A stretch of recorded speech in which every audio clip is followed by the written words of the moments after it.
Hello friends, welcome back to the new video. In this video guys, we are going to talk about how to set time in Oppo K10 phone. Guys, you want to set your phone time, so you can set.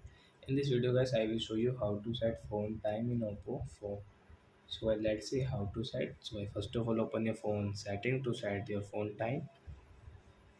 Then guys, scroll it and guys, come on the system setting guys to set your phone time. Guys, click on date and time. And guys, click on time.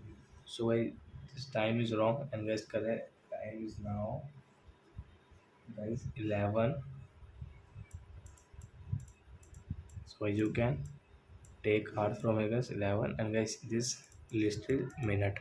So guys, now minute is 11:32 guys, time is 11:32. So we will say 32. So as you can see, and let's come back. So as you can see, time has set it 11:32.